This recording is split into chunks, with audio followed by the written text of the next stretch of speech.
وهاك مركله برنامج كتصال بالكينا تي في كسو دوادا waxaana barnaamijkeena maanta ku soo qaadan doonaa qayb ku saabsan familada arrimaha la xiriira familada iyo dib u madaynta familada oo dhawaan ay markaasi dawladda dalkan isugu qayb kamid ah xisbiyada mucaaradka ay ku heshiiyeen in arrintaasi la fududeeyo waqtina loo qabto sidii go'aan looga gaari lahaa haddaba barnaamijka maanta waxaa marti igu ah dad isugu jira aqoon-yahano iyo weliba siyaasiyiin isla markaasna ku nool magaalada Eskilstuna waxaana barnaamijka maanta aan ku qaadaa dhigi doonaa qodobkaasi la xiriira mideynta familada gaar ahaan familada Soomaalida oo dhibaato badan ay ka haysatay markii hore sidii ay markaa u midoobi lahaayeen barnaamijka sida ay idin sheegay waxaa ka daawanaysaan Balkeena TV ku soo dhawaada markale iyo barnaamijka Tusaale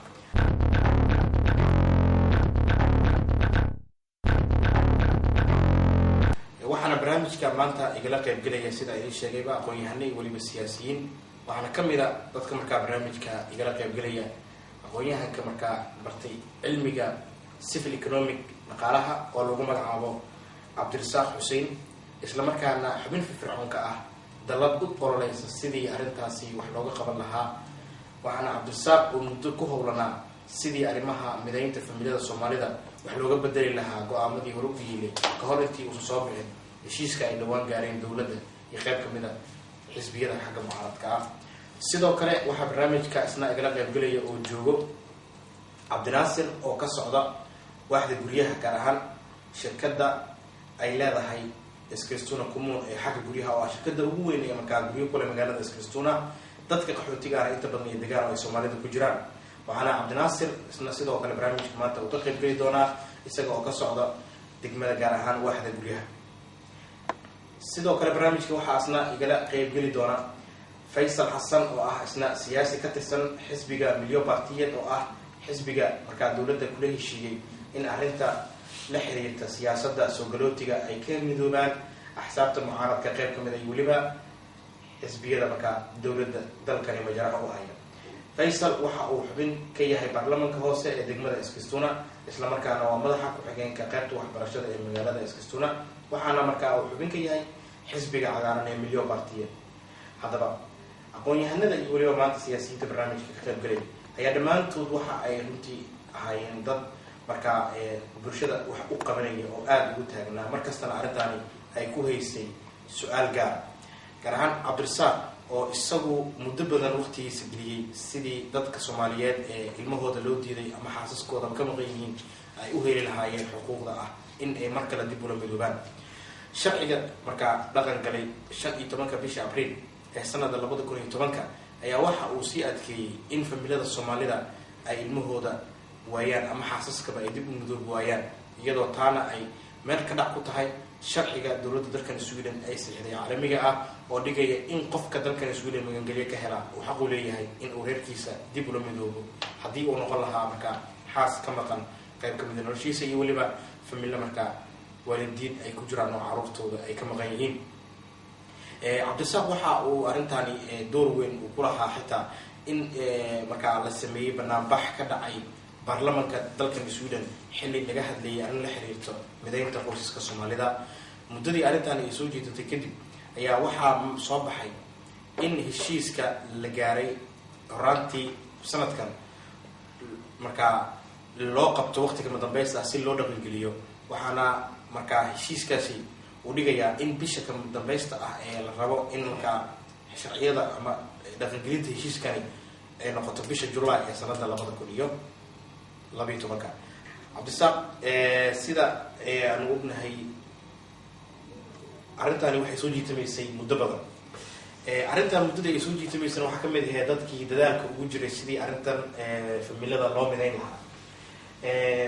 marka maadaama uu soo baxay go'aan cadeynayo in arrintani la gaaray waqti kama dambeys ah oo loo qabto sidii loo fulin lahaa sharcigani adiga ka waran dareenkaaga marka ugu horeysa sida aad u aragto sharcigan hadda soo baxay dhawaanta bismillahi rahmaani rahiim ugu horeyn waad mahadsantihiin homepage-ka Balkeena iyo TV Balkeenaba haddaan u noqdo su-aasha waxa weeyaan arrintan waxa loo soo maray runtii dadaal badan baa la soo galay dadaalkaas wuxuu bilaabmay bishii Maarso 2010 markii dawladda Sweden ay soo saartay sharci oranaya in dad qof kasta oo ilmo loo keenayo ama ehel loo keenayo inuu cadeyn la yimaado waqtiga ayay bilaabatay waqtiga wixii ka horeeyay Soomaalida arrimahoodu way u sahlaneen ilmaha keensadaan marka runtii dareen ahaan aniga waxaan kamid ahaa dadka kale oo Soomaalida dadka aad iyo aad arrintan ula adkaatay oo macnaha dareen waxa ay u dhalisay arrinta wax ka qabano oo macnaha aan la fiirsan karin maadaama dadku ugu horeeyay oo wadanka Sweden aan macnaha yimidna kamid ahaa dadka aqoon-yahanada ayo wadanka joogana aan kamid ahay waxaan iska saaray yani xil gaar ah in arrintan ay aan ka howlgalo waqtiga ayaan bilownay hawsheeda ilaa iyo Maarso 2010 waxaan isku abaabulay magaalooyinka guud ahaan dadka Soomaalida ay degan yihiin isku xir badan ayaan sameynay si arrintan si guud macnaha loo wada wajaho alxamdulillah ina dadaalkaasi yani mara fiican ay u galiyeen waa gartay absaq dadaalkii waa la gaaray hadda hase ahaatee dadkii wax badan ayay isweydiinayaan oo ah in arrintan isla berito dhaqan geli karto iyo inay muddo qaadan karto anigoo jecelahay in haddana waqtiga dib u dhigano ma kula tahay dadaalkii in la gaaray oo aan u baahnayn in walwal badan dadka uu sii galo imtixaanka runtii dadka macnaha arrintan markii dhinac laga fiiriyo waqti dheer weeyaan maxaa yeelay ilaa iyo bisha July waa muddo macnaha sanad ku dhow weeyaan markii dhinaca laga fiiriyo waqtigu waa dheer yahay de qofka waalidka ahna ama ehelka maqan yahay iska daa sanade waxaaba ku dheerba bilow baa ku dheer haddii 2 bilood loo qabto ama 3 bilood loo qabto ruuxda way ku dheer tahay dhinaca markii laga fiiriyo waqtigu uu dheer yahay laakiin dhinaca kale markii laga fiiriyo wuxuu markii arrimo dawliga yihiin waxay qaadataa waqti bay qaadataa maalin wax la bedeli karaa ma jiraan waqti bay qaadataa baaritaana la sameeyaa guddiyaal loo saaraa marka waxaan qabaa dawladdu yani waa arrimo ka dhaxeeya xisbiyo badan marka xalkoodu sidaa ayuu noqday wax kastoo sharci bedeliduna ma sahlana marka sababtaas bay ila tahay inay waqti u qaadatay waxaan se qabaa anigu de awalka hore waxba ma ana haysanba marka haddii waqtina loo qabtay in ay tahay in lagu farxo baan qabaa waxaan jeclaan lahaa inaan u baaqo Faysal oo kamid ah isla markaa mudanayaasha dawladda hoose ee magaalada Eskilstuna gaar ahaan matala xisbiga cagaaran ee Milyo Partiye oo isagu markaa ah xisbiga dawladda xubnaha xisbiyada markaa haya kula heshiiyay in arrinta migration kala xiriirta ama socdaalka la xiriirta siyaasadda socdaalka la xiriirta ay ka wada shaqeeyaan si markaa fursad aan loo siin xisbiga cusuriga ay garabka midig oo markaa isagu oroleeya in dadka soo galootiga ah la xakameeyo dalkan soo galay haddaba Faysal ayaan waxaan weydiin lahaa marka ugu horeyso heshiiska dawladda ay la gaareen xisbigiisa sida uu isaga u arko ka shakhsiyan isaga oo markaa ka tirsan xisbiga iyo waliba arrintani heerka ay soo martay inta heer ay soo martay waxa uu kala socdo kusoo dhawaad Faysal marka ugu horeyso aad ma sidaan muxtaar aad ma santiin Balkana TV horta arrintan aan hadda oo baarlamaanka Sweden go'aan ka gaaray arrintan waa waxay aad noogu jirtay haddii dib loo raaco sharciyaasheena oo Milyo Partiye hadda ku shaqeeyaan sembir waxa muhiim loo aniga dadka bini'aadamka in oo xuquuqdooda la fiiriyo oo lagu oo xukumin ma haysataa wax ID card la dhaho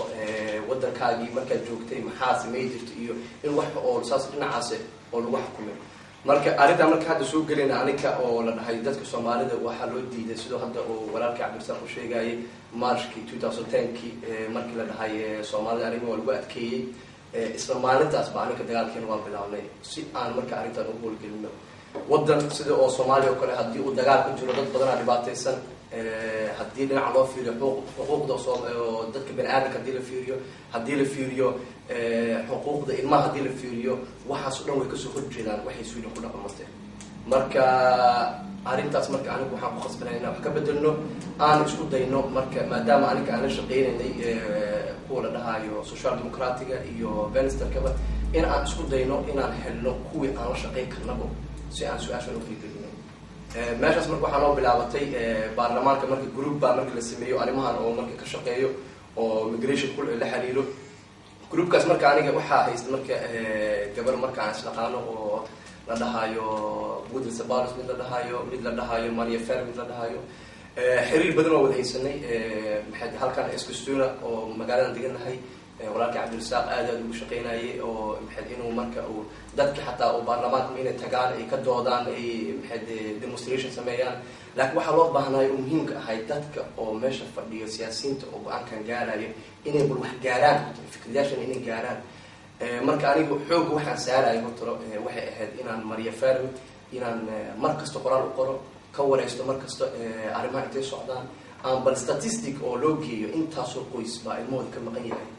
waddanka Soomaaliya saas baa ka dhashay socota oo dagaalka baa ka socda maxaa marka ka qaban karnaa marka aniga haddii aan milyan bartiinahay dadaalku soo socday markaas waxa way dad badan ka soo horjeedeen laakiin say hadda maxay adigu guushan waa gaarnay sida Cabdirasaaq hadda uu sheegay waxa waaye sharci bedelitaan siin bil waqti bay qaadataa sharci bedelitaan markay tahay Sweden waqti bay qaadanaysaa hadda sanad baa maxay ilaa July 2012 baa la dhahay anigu waxay ila tahay horta fikrad ahaan horta alxamdulillah aad ugu faraxsanahay inay mudaraadka iyo alliance-ga kulligood been raaceen aad ugu faraxsanahay inkastoo aan hadda rabina meesha ka sheego dad badan oo maxay xisbiyaasha kale oo arintan aad ugu soo horjeeda baa jiro maadaama ana la socday dooda oo meesha ka dhacaysay laakiin waxa waaye alxamdulillah anigu go'aankeena waxay heshiiskeeni oo meesha aan soo dhignay waan gaarnay heshiiskuna uu dhici doonaa samarka soo socdo dhaca sharcigan hadda aniga hadda isleenahay waqti badan buu nagu yahay waa fahmi karaa aniga dadka oo qoyskoodii ilmoodi ka maqan yahay inuu waqtiga ku dhaw aad ugu fog yahay laakiin se waqtigan hadda oo sanadkan oo la qabtay aniga dhinacayga waxay ila tahay waqti yar ila tahay haddii loo fiiriyo sharciyaal badan oo 2 sano 3 sano la siiyo intay ku hirgalaan aad iyo aad umaasan tahay Faisal waan soo noqon doonaa waqtiga oo runtii ah dadka su'aasha ugu weyn oo ay isweydiinayaan oo qof walba marka ku taalo ku ah waqtiga si degdeg ah u hirgeli karaa sharcigan waxa isna maanta la fadhiyo barnaamijka naga qayb galaya Cabdinaasir Alifley oo ka tirsan waxda guryaha gaar ahaan shirkadda Community oo shirkadda uu leeyahay maamulka degmada Eskilstuna oo ah shirkadda ugu weyn oo marka la guryaha ku yaala magaalada Eskilstuna isla markaana ah shirkadda ugu badan ee dadka soo galootiga ay Soomaalidu ku jiraan guryaha ka degan Cabdinaasir wuxuu muddo ku howlanaa barnaamijyo ku saabsan sida marka dadka cusub ee guryaha ka qaata shirkadda Community dib u dejin loogu sameyn lahaa ama marka loogu sahli lahaa howlaha la xiriira xagga guryaha haddaba markii arrintaani ay soo baxday iyagu maadaama isaga Cabdinaasir uu ka tirsan yahay shaqaalaha guryaha sidee bay u saameysay ayaan jeclaan lahaa marka ugu horeyso isagoo ku hormaraya aragtidiisa ku aadan ka shakhsiyan sida uu arko sharcigan hadda dhawaan soo baxay ee ogolaanaya in marka familada Soomaalida ay kala maqan leeso fududay inay dib u midoobaan marka ugu horeyso Cabdinaasir aragtidaada ku hormar iyo dareenkaaga sida uu yahay kadibna marka sida idin saameyn karto ka shirkad ahaan ku soo muxtaar markale aad iyo aad umaasan tahay sidoo kale waxaan mahad gaar u celinayaa Balkana TV iyo website-ka Balkana oo laftiisa ku hoolan arrimaha noocan oo kala ah marka intaas ka gudbo aan u gudbo dareenkayga ku aadan ogolaashada aan rajeynayno kulli go'aanka waa la gaaray go'aanka wali la gaaray laakiin la rajeynayo dareenkayga ku aadan markaan gudaha u galo kulli lama soo koobi karo dareenkayga maxaa yeelay arrintan waa arrin si gaar ah noo taabanaysa haddaan Soomaali waa arrin macnaha soo jirayna maxaa yeelay qofka familka iyo ilmihiisa iyo reerka ay ka maqayeen kulli qof kasta uu dareemi karaa heerka ay marayso macnaha dareenkiisa iyo dhibaatada la joogo qofkaas maxaa yeelay Soomaalida waxyaabaha dib noo dhigay kamid tahay in aan xataa magaalada ama waddanka hadda aan joogno inaan xataa aan si fiican u soo dhexgelino sameelka maxaa yeelay qofkii markii ilmihiisa ay ka maqan yihiin ama odaygii uu maqan yahay ama aabbihi halkan joogo oo xaaskii ilmaha ay maqan yihiin uma suurtagelayso xataa inuu waxaaba macnaha xataa inuu bilada qaarkood iyo waxbarashada xataa inuu si fiican soo dhexgalo maxaa yeelay maskaxiisa ma joogtaba saadabteed aad ugu faraxsanahay waa wali farxadaan la soo koobi karin aan aad iyo aad ugu faraxsanahay arrintan iyo sidoo kale maxaa madalina siyaasiyiinta laftigooda macnaha ku howlan arrintan gaar ahaan Cabdisaaq iyo Faisal oo kale waa dhikala laftigooda maxaa yeelay waqtigooda aad ugu horeen marka intaas ka gudbo aan usoo gudbo shirkadda guryaha ee Community waan ka shaqeeyo horta shaqadii ugu weyn waxay tahay aan ka shaqeeyo waa arrimaha isdhexgalka gaar ahaan dadka cusub oo deegaanka cusub ah in aan ka shaqeeyo isdhexgalka oo gaar ahaan aan siiyo warbixin ku saabsan macnaha deegaanka iyo gaar ahaan xaafadda ay degan yihiin ama deegaanka warbixin aan siiyo ku saabsan maxaa yeelay anaga waa la ogyahay waxaan ka imaanay waddankeena Soomaaliya dib ugu laabano guryaha noocan oo kale ma degnaan jirin taasaa marka maxay keentay in xoogaa ay kaltuul kroger inuu dhaco saa darteed aniga shaqadeyda waa isdhexgalka marka intaas ka gudbo arrintan ah in soomaalida familada in la ogolaaday ama la ogolaan doono shirkadda guryaha markaan nahay waan ka fadhiisanay oo weliba maalin aan 3 isbuuc 2 isbuuc ka hor aan shir hal isbuuc ka hor inaan amaleynaa exact ma xasuusto laakiin alcumuum shir aan lahayn waan isku soo qaadnay moodaa waa kaag aad ayuu masan yahay Cabdinaasir oo ka tirsan shirkadda Kumufas Theaterka oo ah shirkadda markaas ugu badan ee dadka Soomaalida iyo dadka qaxootiga ay guryaha ka qaataan haddaba inta aan Cabdirasaaq u gudbin waxaan jeclaan lahaa daawadayaal in aad nala daawataan marka ugu horeyso aragtida dadka markaa familada ah iyagu kala maqan sidee bay warka aragtaa السلام عليكم ورحمة الله وبركاته كسو دوادا برامج كتصالة إيو بالكينا تي في برامج كينا مانتا وحا ومرتكو يهي مقالة اسكريستونا اي دالك سويدان يدو مرنتا ان كسو قادة دون قضب حساسي او كسابسان ارمها مدينة فميلة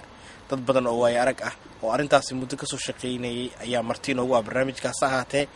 inta aanu gudagelin qaybta labaad ee barnaamijka aan dadka ku wareysan doono waxaan ku hormari doonaa marka ugu horeyso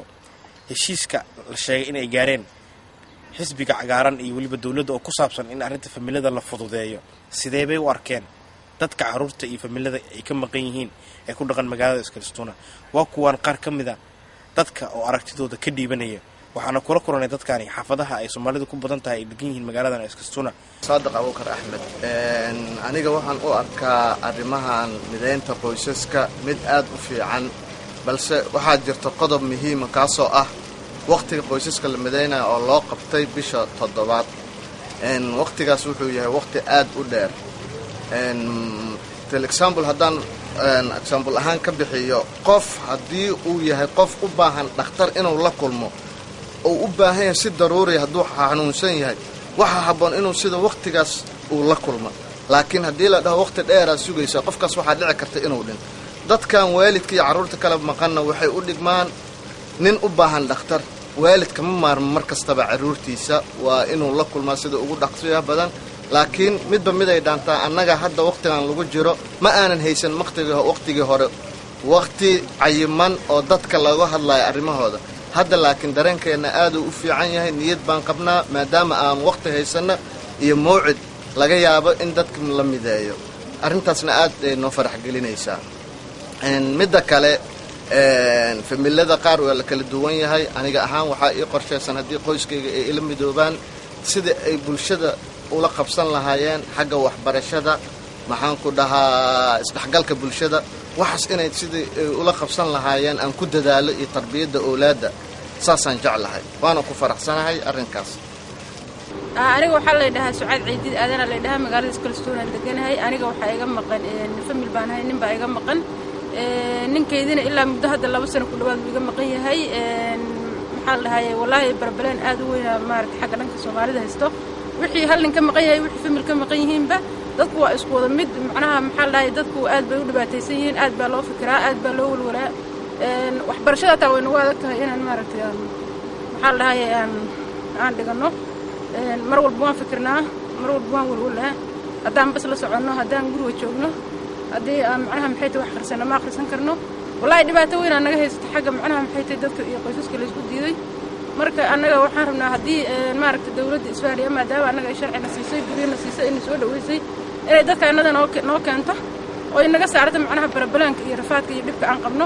marka annaga saas hadda wax way noo ogolaadeen laakiin ogolaanshiba wuxuu nagu noqday macnaha maxay tahay 2 sano wax amal u dhigantay nagu noqotay marka waxaan rabnaa haddii ay macnaha maxay tahay ay noqotay in wax naloo ogolaaday naloona ogolaanayo dadkina naloo keenayo in macnaha maxay tahay nalooga soo gaabiyo waqtiga ay waddanka Sweden ay macnaha noo ballan qaaday iyo xilliga ay noo ballan qaaday inay macnaha maxay tahay dadka ay nooga soo sokomariso oo naloo soo dhaweeyo aniga hadda insaan baan kaliya baan cidna ilama degan cidna ilama joogto marka mar walba waan walwalaa waan fikiraa ninkeedii mar walba macnaha maxay tahay isaga naftirkiisa macnaha maxay tahay barbaleen weyn ba haysto marka annaga waxaan rabnaa haddii macnaha maxay tahay wax naloo keenayo dadka naloo keeni in ay dawladda culayska naga qaado oo maaragtay macnaha maxay tahay dadka annada iyo ilmaha annada iyo macnaha maxay tahay wixii naga maqan naloo keeno annaga kulley macnaha maxay tahay aad iyo aad baan maaragtay macnaha maxay tahay arrinta xagga familada iyo dadka kala maqan walwal aad iyo aad u weyn baan macnaha maxay tahay naga haysto waxaa magacayga la yidhaahaa Hayba Kulan Faatax waxaan ahay nin waddankan muddo 4 sano iyo xoogaa ay joogay waddankanna way soo dhaweeyeen aad baan ugu mahadnaqayaa dhibaato badan baan la kulmay markii intii aan imaan waa yar ladnaaday markii aan waddankan iyo sababtu waa waddan degan oo soo dhaweeyey oo aan xoogaa nabad dareemay baan imi laakiin dhibaatadii mar labaad waa haystaa sababtoo ah ciyaalkaygii iyo 8 ciyaal iyo hooyadoodba waxay ga jiraan Afrika wada dareemi kartaa nin 8 ciyaal 4 sano ka maqan yihiin ama 5 sano dhadhow dhibaatada haysata laba jeer ay ciyaalkaygu 2009 bay yimaadeen safarda Nairobi 6 bilood baa loo qabtay 2010 bishii January bay mareen interview la yeeshay 6 bilood baa loo qabtay 2010 bishii January bay mareen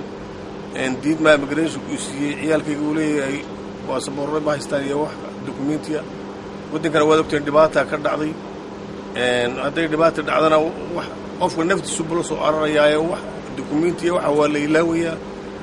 dee waxaanu islaahayn dawladda sidii ay kuu soo dhaweysay bay kuu soo dhaweynaysaa ciyaalku ku ogolaanaysaa markii laga diiday ciyaalkii dhabarjab bay arrintaas ugu noqotay dacwad baan xereeyey mar labaad haddana mar labaad baa diidmo laysiiyey diidmada labaad waxay ku soo beegantay iyadoo ayaan dhaweyd la yidhi dawladdu waxbay ka bedeshay arrimihii soomaalida loo diidanaa ciyaalka ee dokumentiga lagu xidhay markaa waxoogaa rajaana ee gashay anigii dee dad ila midoo kaleba anigoo aan kugu horreeyay sababto anigu walba naftiisu ka hadlaa markaa markii labaad diidmada labaad la siiyey taas waxaa dhabarjabo weyn bay ugu noqotay waxaan sidii wixii la sheegayay maba jiraan sababtu maxaa lagu soo diray baan leeyahay diidmadan haddii wixii la ogolaaday ay dawladdii wax bedeshay dee iminkana waa dareemi kartaa qof 5 sano oo dhadhow ciyaalkiisa ka maqan yihiin oo keligii meel cidlaa jooga hurdadu inay ku yartahay in noloshiisa wax ka dhiman yihiin iyagana sidaasoo kale ciyaalkaygii iyo xaaskaygii iyaguna ay meel ku dhibaataysan yihiin السلام عليكم ورحمة الله وبركاته وحان هالكان كسلاميا أخيارتا النضوبيسو وحان هالكان كهدلايا إن إلمانيغا مقايهين gaarahaan ilmaheena Soomaaliyeed oo naga jiraan magaalada Muqdisho aan ka xunahay waqtiga dheer ee naga maqan yihiin waana ku faraxsanahay maadaama ogolaashada ay dhaheen oo ogolnahay inaan soo galino taas aad iyo aad ayaan ugu faraxnay laakiin waxaan ka sii jeclaan lahayn in noo la soo dhaweeyo maadaama ay dhaheen xaeeday ilmihii waa ogolaanay waqtiga ay ogolaadeen ay nagu dheertay mar dhow nooga dhigaan sanadka cusub saas ayaan rajaynaynaa assalaamu calaykum bismillaahir rahmaanir rahiim assalaamu calaykum magacaygu waxaa la Sacdiin Maxamed Caraaye anigoo joogo waddanka oo Sweden oo degmada Iskalastoona aad dhibaato saaid noo hayso ciyaalkayna naga maqan yihiin iyo waalidkiina dhalay laba meel aan ku kala noolnahay inma iyo waalidkoodna laba meel ay ku kala noolaadaan ma shaqaynayso marka waxaan ku faraxsanahay maadaama ay ilmaha noo ogolaadeen waxaan jeclahay inay noo soo dhaweeyaan waqti gaaban ay nooga dhigaan si aan ciyaalkeena aan u aragno iyo waalidkiina dhalay waxaan jeclahay inaan kusoo laabto Cabdirasaaq mar kale Cabdirasaaq arrintani sida aad daawatayba dadka barnaamijkan aan weydiinay su'aalaha waxyaabaha ugu badan oo aad ugu walwalayaan waxay tahay mid la xiriirta waqtiga inkastoo daanta waad ka dhawaajisay haddana waqtigani oo loo qabtay heshiiskan inuu dhaqan galo dad baa u fasirtay xitaa inuu yahay waqtigaasi mid ku eg keliya inta dadka la keenayo oo kadib laga yaabo in dib ugu dhaqan galo sharciga hadda jiro marka si dadku ay u fahmaan muxuu macna uu leeyahay horta waqtigan la qabtay waqtigaas ma arrintani ma dadka ma si noola fahmaan ma keliya intaa uu ku egyahayo 2012 inta ka horeysa ma dadka furanaanaya mase wax kaloo ka duwanaa jiro waxaan usoo soconaa ku weydiin lahaa sidoo kale macnaha uu leeyahay basharcigan ugu horeyn waxaan